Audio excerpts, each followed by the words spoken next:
approximately $860 million.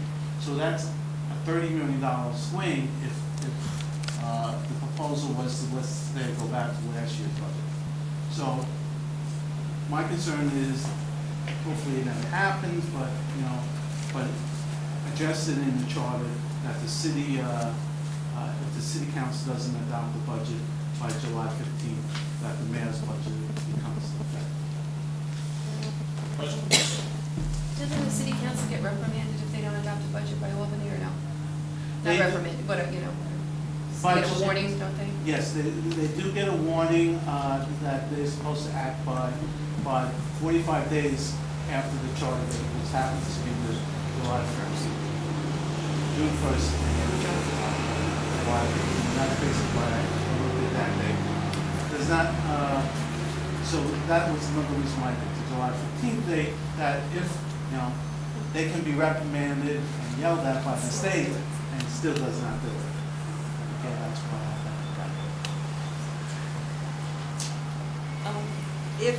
So basically what you would do then is that the mayor's budget would somehow become the budget by virtue of the charter provision, and there would be no opportunity after that for the council to weigh in on the budget, right? Right.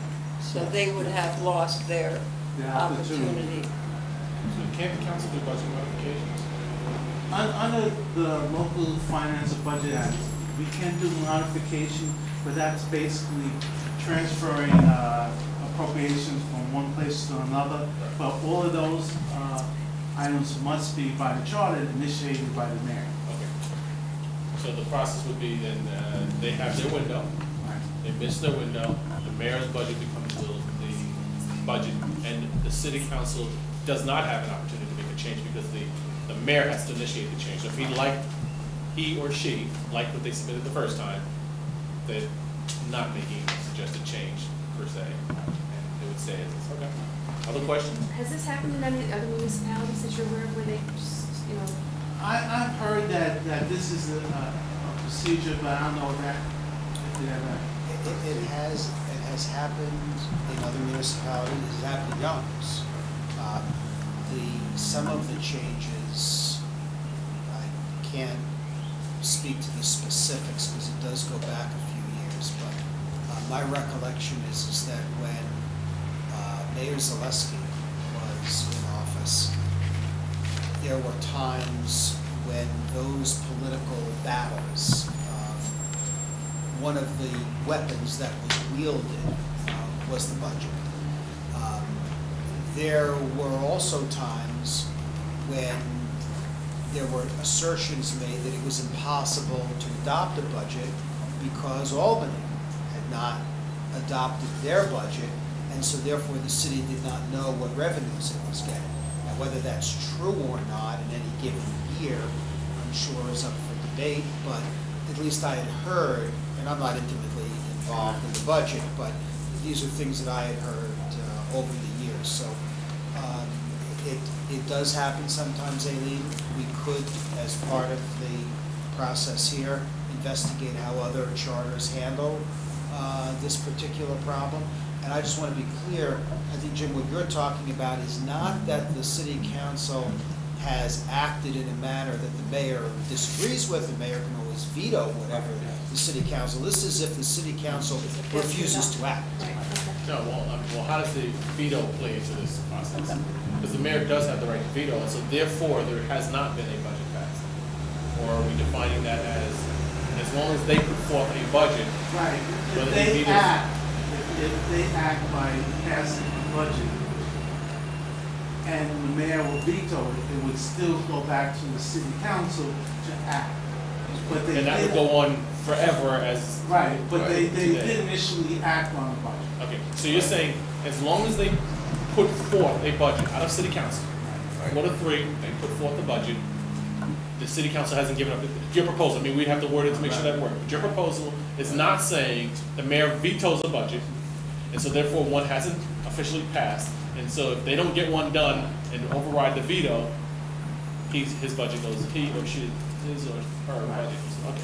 So as long as they put one, you're proposing, as long as they put one forward, Right. they've maintained their rights. Right. That's already in this one. Got it. Anything else? Any other questions? Clarifying questions? Technical ones, if I can. Sure. Judge, I marked up these provisions of the charter based on the amendments that you had suggested. And there are some that I just don't have the knowledge about to be able to understand what you have in mind. The first one in C5-1, where you had proposed that deleting that the fiscally dependent agencies submit their proposed budget to the City Council's Budget Committee. And also that deleting that the mayor submit the City Council's, submit to the Budget Committee a copy of departmental estimates by January 15th. What's the thinking there? Well, there's two figures in our part. July 15th, the January 15th date is a very early date. The budget department only gets it on January 15th. And what the departments submit is very raw data. Raw data that we have to go through and analyze and make corrections to. My problem is that this information goes to the City Council without any correction. And what happens is that the City Council looks at it and they assume everything in these budget submissions are correct. And they question, some of the questions that they pose when they have their own hearing is incorrect information. And they ask, how come in your budget submission this number is not the number that is reflected in the executive or even in the requested column? Because we review the numbers. If there's an error, we correct it, we go over it with the department at the budget hearing. That happens in like February.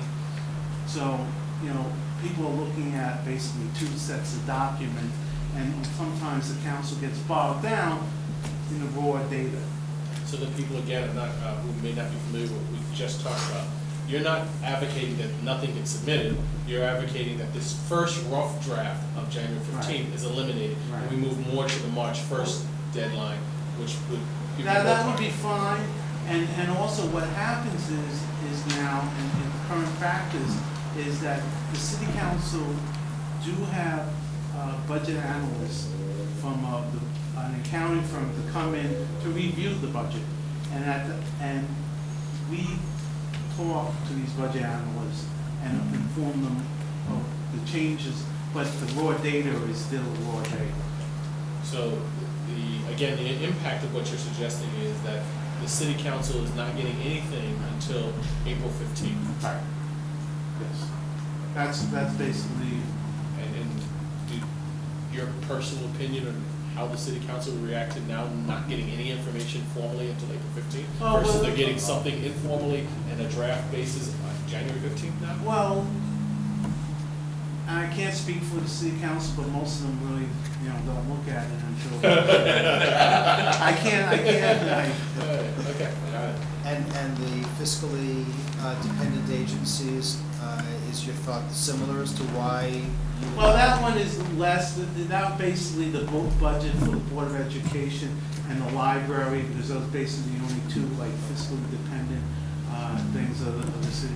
I'm not, again, the Board of Ed has a right to give a copy of their budgets to anybody they want, and that, once it comes out. So, that's my reason to that. The library is a little different. Basically, the library submits the same way as normal departments, in the sense of they give us the raw data around January 15th. Now, you had wanted to take out the provision in C5-3 of what